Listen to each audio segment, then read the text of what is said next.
falar agora de economia, gente. Mas economia no seu bolso, economia na sua vida e como você deve se organizar. Hoje eu convidei aqui, para estar comigo aqui no estúdio, o nosso economista Fernando Galvão. Ele vai nos explicar o motivo do aumento das contas básicas, como luz, gasolina e gás. Estou muito curiosa para saber. Seja bem-vindo, meu querido. Muito obrigado pelo convite, Vanusa, e a todos os telespectadores. Bom, eu queria que você explicasse, você que vive esse mundo da economia, o porquê de tantos aumentos tão rapidamente. Porque semana passada a gente estava praticamente horrorizado com o aumento do gás. A gasolina já aumentou trilhões de vezes só esse ano. E mais um aumento de ontem para hoje da gasolina, mais um aumento de novo do gás e mais um aumento que mexe com o bolso de nós trabalhadores, porque quando existe esse aumento, aumenta tudo, né, Fernando? Sim. E um efeito muito dramático, e você estava falando daí do supermercado, é que cada vez mais, com a mesma quantidade de grana que você leva, você cada vez mais bota menos coisas dentro do carrinho, a cada semana. E é muito complicado porque, Vanusa e telespectadores, o Brasil ele foi afetado por uma grande pandemia e ela gerou uma recessão econômica. Geralmente, Vanusa, quando a atividade econômica cai, os preços tendem a cair, porque como tem menos consumo, tem muito mais coisas para serem vendidas, as empresas, as marcas acabam baixando o preço para tentar estimular um consumo que está fraco, porque estamos em recessão, desemprego alto, queda na renda. O problema é que o Brasil passou esse período todo de recessão com aumento de preço, da inflação. Isso é muito dramático. Por que isso acontece? Os combustíveis, em 2017 ainda, a Petrobras decidiu seguir preços internacionais do barril do petróleo. Então, toda vez que varia lá, e geralmente varia mais para cima do que para baixo, porque são poucos países que produzem petróleo, né, eles controlam a oferta. E aí, a oferta e demanda é aquela mesma coisa de você comprar o tomate. Se tem muito tomate no mercado, o preço cai. Mas se tem pouco tomate, o preço sobe.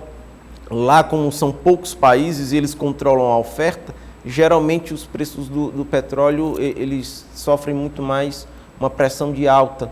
Então, esses preços acabam encarecendo ao chegar no Brasil por toda a cadeia até chegar à bomba de combustível. Então, isso gera um choque de custo. Aliás, além de afetar todos os orçamentos de quem consome combustível, ainda tem as empresas. Você tem um choque de custo grande aí. E isso acaba contaminando os preços, seja de produtos, seja de serviços. Como se não bastasse isso, a gente ainda tem em 20 anos, os níveis de reservatório de água nunca estiveram tão baixos. Então, isso vai fazer com que a gente tenha que usar termoelétrica, que tem um custo mais alto. Aí esse custo vai ser repassado para os preços das contas de energia. A gente vai ter que importar energia da Argentina e do Uruguai. E isso é um custo a mais que vai para a conta de energia e também vai encarecer os orçamentos familiares e o custo das empresas, né? Um outro fator, Vanusa, para completar esse tempero da panela, é o dólar alto. Como o dólar sempre esteve alto, quem produz alimentos aqui no Brasil e exporta, preferiu vender para fora do que aqui dentro, porque ganhava cada dólar que faturava lá, trocava por R$ 5,30, R$ 5,40. Então, diminuía o frango, a carne suína, a carne bovina, e aí tudo disparando de preço e a renda do trabalhador sempre muito exprimida. Esse cenário ele é muito dramático. Quando você fala em dramático, é uma realidade. A gente tem percebido que aqui no Brasil, durante essa pandemia, isso que você falou é verdade. Pela população ir poucas vezes ou ter a necessidade de ficar mais em casa, realmente se teve uma falsa ilusão de que você iria economizar, quando na verdade você gastou muito mais. Até porque passamos a consumir o delivery. Sim. Além do preço, do aumento, né, de tudo, ainda existiu mais um algo além, que foi você ter que pedir algo para ser entregue na sua casa. Obviamente, um custo mais alto. Para quem, na época, trabalhou com delivery, perfeito. No início, muita gente se deu muito bem. Acredito que hoje não mais da forma como foi. Mas o que a gente percebe? Que o consumidor final realmente se deu muito mal, que é justamente aquele assalariado, é aquele que depende. Porque algo que a gente talvez tenha esquecido, que o brasileiro esquece muito fácil as coisas, é que a população teve uma graninha que não foi dada pelo governo, na verdade é um dinheiro que é seu, Sim. né? E que chegou nas suas mãos e que você teve uma falsa ilusão que você não iria pagar depois. E nós estamos pagando justamente, se eu estiver errada, você me corrija. Acredito que estejamos pagando através dos nossos impostos, até mais. Eu queria que você pudesse dizer para quem tem em casa, como é que o cidadão que hoje talvez não tenha tido essa noção de que ele precisa ter uma mente mudada, ele precisa realmente se planejar, mesmo que com mais de um ano aí de pandemia, e não ser mais o brasileiro que ele costumava ser. Senão a nossa economia, ela realmente vai ser dramática até 2022. Eu não quero assustar a população, mas eu faço parte delas, sou uma dona de casa e obviamente tem que ter essa consciência e a gente tem que fazer com que o cidadão que está em casa aprenda a economizar e saber viver com qualidade, mas da melhor forma possível. Você toca num ponto interessante. O tempo da exuberância, ele acabou. A gente pode ser que tenha quem queira insistir nisso, mas ele passou. A parte do supérfluo passou. A gente tem que priorizar muito mais o essencial, o basicão mesmo, né? Até porque a família fica mais tempo em casa, aumenta o consumo de energia, a fome parece que triplica. Sim, tem as questões de saúde mental também, que abalaram bastante. Mas você toca num ponto em que a gente vive num momento muito dramático, mas ele também é fonte de muitos aprendizados. E tem saída para isso. A saída, inclusive, ela passa por uma noção coletiva. A gente precisa ter uma cultura mais compartilhadora, mais criativa e mais colaborativa.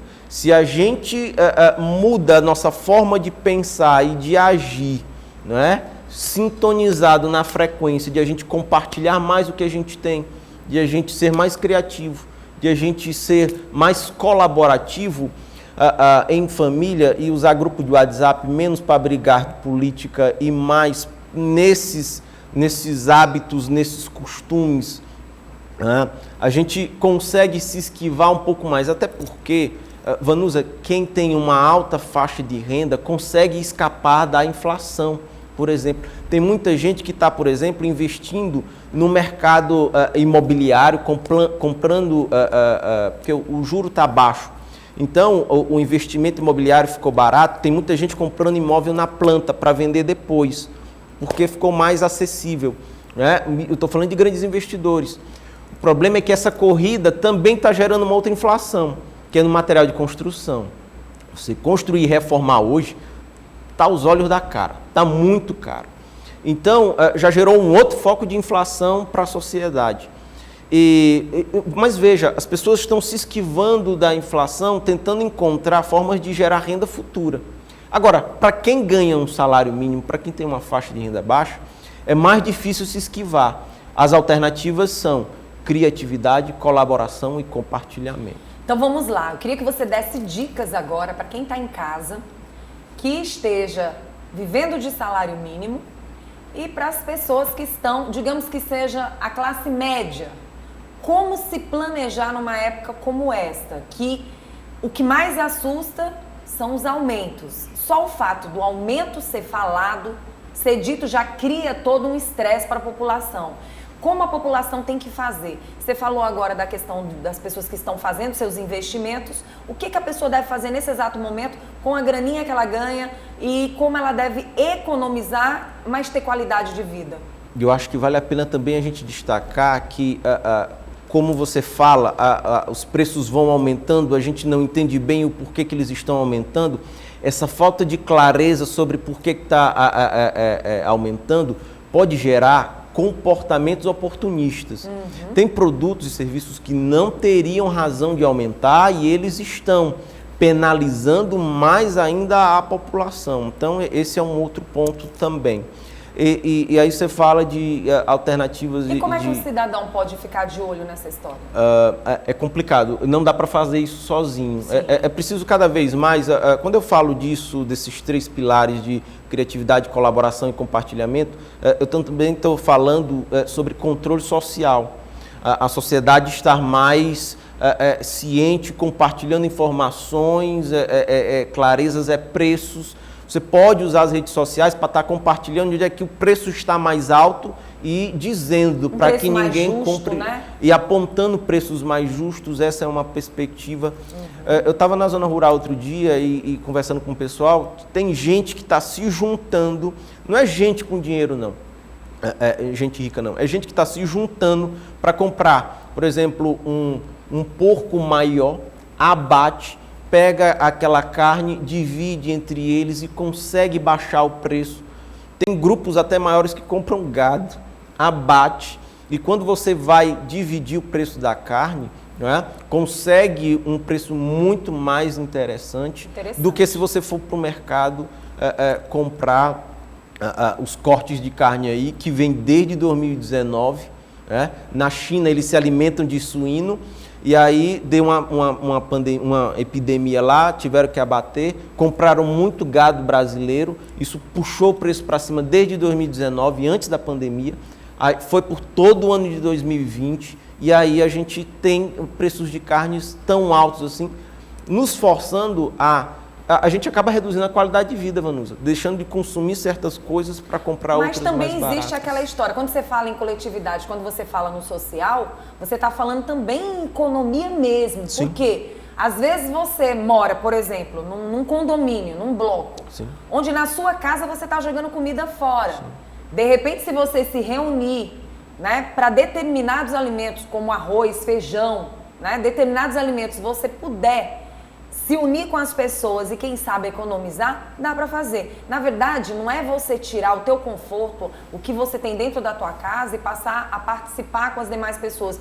Mas me parece que nos últimos tempos estamos sendo obrigados a viver mais esse social. Exatamente. Viver mais esse lado da economia. Né? Então, assim, quem vive de salário mínimo, como deve... Você já deu uma dica. E para quem está na cidade, porque aumento de gás, aumento de luz, aumento de tudo. Aumento de tudo. Agora tem coisas, Vanusa, que não dá para fugir. O nosso raio de ação nos dias de hoje ele está cada vez mais limitado. Se a gente focar nisso que eu falei, está sob o nosso controle. Mas tem outras coisas que estão fora. A gente fica dependendo de medidas governamentais, de fato. Né? A gente vive numa sociedade muito desigual. E o conceito de justiça é tirar de onde há abundância e aplicar para onde há escassez, onde há carência. A gente precisa de políticas públicas que nos ajudem. Por exemplo, a Conab, ela antes tinha estoques reguladores de arroz, de feijão, de milho, que quando o preço estava subindo no mercado, o próprio governo poderia jogar esses produtos no mercado para ajudar a baixar e regular o preço desses produtos.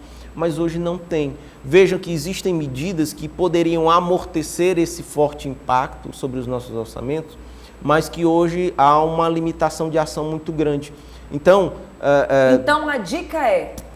Qual a dica que você dá para o consumidor agora, em termos de economia? A dica é a gente pesquisar muito, usar as redes sociais, buscar preços mais baratos, não comprar os mais caros, se juntar, fazer compras coletivas. Pronto, não economizar. Necessariamente economizar socialmente. Não tanto comprar, mas pegar emprestado, alugar, não sei, são atitudes e comportamentos. Na verdade, até para a economia é uma incógnita, né? Sim. Demais. Sim. Mas olha, vamos então pedir a Deus que as pessoas tenham consciência e que a gente possa realmente no dia a dia, até que no Bom Dia, dar dicas para você que está em casa, para a gente se ajudar. Eu quero agradecer por sua presença. Quem quiser entrar em contato com você, como é que faz? Rede social, @SIR Galvão. Sir Galvão, eu estou Instagram, Twitter. Tá certo. Muito obrigada, meu querido.